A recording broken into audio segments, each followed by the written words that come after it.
கொள்கை எதிரி என்று சொன்ன பிறகு பாஜக விஜய் அவர்களை காப்பாற்ற ஓடோடி வந்து கரூரிலே நிற்கிறது. நிர்மலா சீதாராமன் வருகிறார், எல் முருகன் வருகிறார், ஹேமா மாலினி தலைமையில் 8 நாடாளுமன்ற உறுப்பினர்கள் கொண்ட குழு வருகிறது.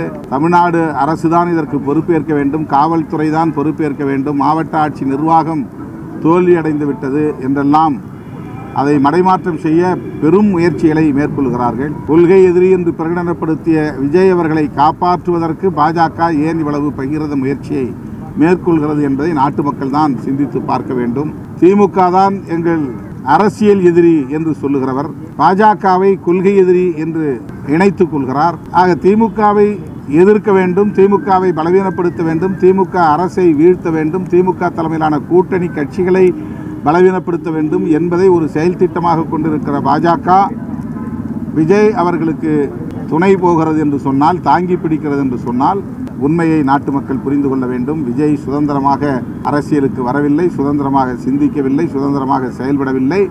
முழுக்க முழுக்க பாஜகவினுடைய தூண்டுதலின் பேரில் தான் அவர் களமிறக்கி விடப்பட்டிருக்கிறார் என்பதை இதிலிருந்து புரிந்து கொள்ளலாம். நான் சொல்றேன், வேங்க வயல்ல எஸ்சி மக்கள் குடியிருக்கிற இடத்துல ஓவர்ஹெட் டேங்க்ல மலம் கலந்ததுக்கு திருமாவளவன் போனாரான்னு கேட்கிறேன். நான் சீஃப் மினிஸ்டர் போகல, இட்ஸ் ஆப்வியஸ். என்ன நாடகம் நான் கேட்கிறேன். ஆளும் திராவிட முன்னேற்ற கழகத்துக்கு சொம்படிக்கிறது தவிர வேற வேலையே கிடையாது. திருமாவளவனுக்கு என்ன பட்டியல் சமுதாய மக்களுக்காக என்ன செஞ்சிருக்கீங்க? ஒடுக்கப்பட்ட மக்களுக்காக ஏதாவது ஒண்ணு? இது விழுப்புரம் சீட்டும் சிதம்பரம் சீட்டும் வாங்கிறதுக்காக அந்த கட்சிக்கு பேரே அதுதான், விழுப்புரம் சிதம்பரம் கட்சி, விசிக அதானே இருக்கு. அதனால உங்க கேவலமான அரசியலை நீங்க மத்திய சர்க்காரை நான் கேட்கிறேன், ஒரு நோபல் கவர்மெண்ட் மாண்புமிகு பிரதமரோட ஆட்சி வந்து ஃப்ராஜைல் 5ல இருந்து 4th லார்ஜஸ்ட் எக்கானமியா கொண்டு போயிருக்கு. படிக்கணும், புத்தி வரணும், அதெல்லாம் விட்டுட்டு ஏதோ மோடி சர்க்காரை நான் கேள்வி கேட்டுவிட்டேன்னு சொல்லிக்கிறதுக்காக திமுகவின் அறிவாலய எடுபடியாக இருக்கிற ஒருத்தர் அவர் ஏதோ சொன்னார்னு என்கிட்ட நீங்க கேட்கறது தேவையில்லை. அதுக்காக சொன்னேன். சென்னையிலேருந்து கள்ளக்குறிச்சி பக்கத்துல தானே கரூர் எட்டி இருக்குல்ல, கரூருக்கு உடனே விரைகிறாரு. ஏன் கள்ளக்குறிச்சிக்கு வரல? அடேங்கப்பா, நான் உள்ளபடியே சொல்றேன். நான் நடிகர் சிவாஜி கணேசனோட ரசிகன். அவரு தோத்து போயிட்டாருங்க மகேஷ் பொய்யாமொழிக்கு முன்னாடி. என்ன நாடகம் இந்த திமுகங்கிற மக்கள் விரோத ஜனநாயக விரோத பாசிஸ்ட் கவர்மெண்ட் நாடகமா போடுறீங்க. அதுவும் வெக்கம் இல்லாம சொல்றாரு. முதல் நாளே கரூர்ல வந்து செந்தில் பாலாஜி தரப்புல இருந்து டேக் டைவர்ஷன் வந்துதா? அந்த டைவர்ஷன் எடுக்கலைங்கனால இந்த சம்பவம் நடந்ததா? சந்தேகம் வருமா இல்லையா? பாட்டிலுக்கு 10 ரூபான்னு பாட்டு பாடினா என்ன தப்புங்கிறேன். காமராஜர் அவர்களை நீங்க 1971 தேர்தல்ல திமுக விமர்சிக்காததா? நாடகம் போட்டீங்களே காமராஜர் அவர்களுக்கு எதிரா. காங்கிரஸ்காரன் கேட்க மாட்டான், ஏன்னா எல்லாத்தையும் ஊத்துட்டாங்க. அதனால ஆகவே இந்த ஜனநாயக விரோத தீய அரசு இதன் பின்னணி இருக்கா? அந்த இடம் கொடுத்ததே பழுதான நோக்கம். ஆகவே பாரதிய ஜனதா கட்சி, திராவிட முன்னேற்ற கழகம், மாநில அரசு let it come to census அப்படின்னு சொல்லுங்க. ஒரு தகுதியற்ற அரசு தானே தமிழ்நாட்டில் இருக்கு. அந்த அரசு இருக்கையில திமுகவினுடைய ஒரு முஸ்லிம் கவுன்சிலர் அவர்கிட்ட அந்த வார்டுல இருக்கிறவங்க எங்களுக்கு 12 நாளா தண்ணி இல்லைன்னு கேட்கிறார். அந்த கவுன்சிலருடைய கணவர், 2 சகோதரர்கள், கவுன்சிலரோட அப்பா, இவங்க 4 பேர் அந்த ரவிங்கிற நபர் வீட்டுக்குள்ள பூந்து அவரை இழுத்து வெளியில போட்டு நெஞ்சில மிதிச்சு 30% ஆகி போச்சு பம்பிங் கெப்பாசிட்டி ஹார்ட்டுக்கு. அந்த மாதிரியா ஒரு கொலை முயற்சி நடந்திருக்கு.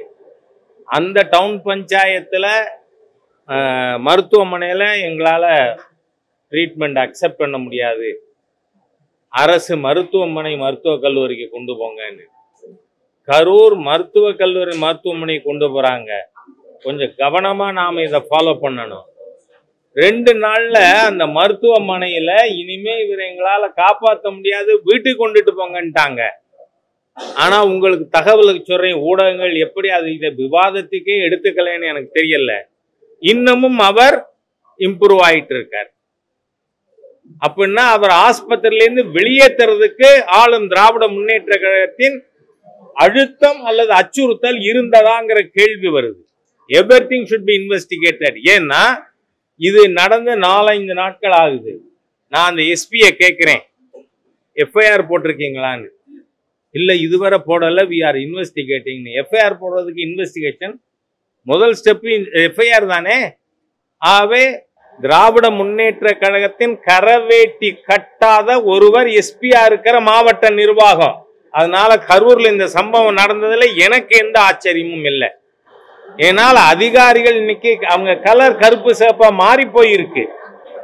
ஆகவே கரூர்ல நடந்தது விபத்தா, பின்னணி அதுக்கு வேற இருக்கா, அது விசாரணையில தெரியணுமா இல்லையா? பின்ன எதுக்கு மிரட்டுறது, 3 பேரை கைது பண்றீங்கிறது?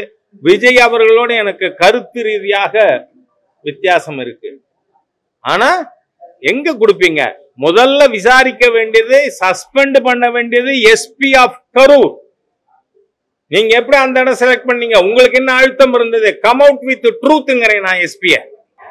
ஏன்னா நீங்க 5-6 நாளைக்கு திமுக கவுன்சிலருடைய குடும்பமே போய் நெஞ்சில மிதிச்சு அந்த ரவிங்கிற நபரை தண்ணி வேணும்னு கேட்டாருங்க. திமுக ஆட்சியில மலத்துல தண்ணியில மலங்கலந்தாலும் கேட்கப்படாது, தண்ணி வரலைனாலும் கேட்க கூடாது. அவ்வளவு மோசமான பாசிஸ்ட் கவர்மெண்ட் தமிழ்நாட்டில் இருக்கு. இத டோட்டலி பாரதிய ஜனதா கட்சி இவங்களை thoroughly we will expose this anti-democratic fascist government led by Mr. Stalin in Tamil Nadu. ஆகவே இன்னைக்கு நாம இந்த அரசாங்கத்தை அதோட சென்சஸ்குள்ள கொண்டு வர வேண்டிய அவசியம் இருக்கு. அவ்வளவு தூரம் மிக மோசமான ஒரு அரசாங்கம். அதனால்தான் இந்த மோசமான சம்பவம் நடந்திருக்கு. அவர்கள் நேரடியாக பாதிக்கப்பட்ட குடும்பங்களுக்கெல்லாம் போய் கருத்து கேட்டுட்டு போயிருக்காங்க. அதுல திரு தேஜஸ்வி சூர்யா பெங்களூர் பாராளுமன்ற உறுப்பினர், அதிகாரிகளை நாங்க கூப்பிட்டு உண்மையை தெரிஞ்சுக்கணும்னு கேட்டா அவங்க வரல, ஒரு பார்லிமெண்ட் கமிட்டிக்கு முன்னாடி அவங்க தகவல் சொல்லலை, அதனால நாங்க பிரிவிலேஜ் மோஷன் கூட எங்களால மூவ் பண்ண முடியும் அப்படின்னு சொல்லி இருக்கார். இவர்கள் அகில இந்திய தலைமைக்கு அவர்களுடைய ஃபைண்டிங்ஸ் அனுப்புவாங்க. அதுக்கப்புறம் national leadership would decide on it, take a call on it. பாட்டிலுக்கு 10 ரூபான்னு பாட்டு பாடினா என்ன தப்புங்கிறேன் நான். காமராஜர் அவர்களை நீங்க 1971 தேர்தல்ல திமுக விமர்சிக்காததா? நாடகம் போட்டீங்களே காமராஜர் அவர்களுக்கு எதிரா. காங்கிரஸ்காரன் கேட்க மாட்டாங்க, ஏன்னா எல்லாத்தையும் ஊத்துட்டாங்க. அதனால ஆகவே இந்த ஜனநாயக விரோத தீய அரசு இதன் பின்னணி இருக்கா?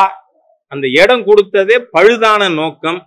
ஆகவே பாரதிய ஜனதா கட்சி, திராவிட முன்னேற்ற கழகம், மாநில அரசு let it come to census அப்படின்னு சொல்லுங்க.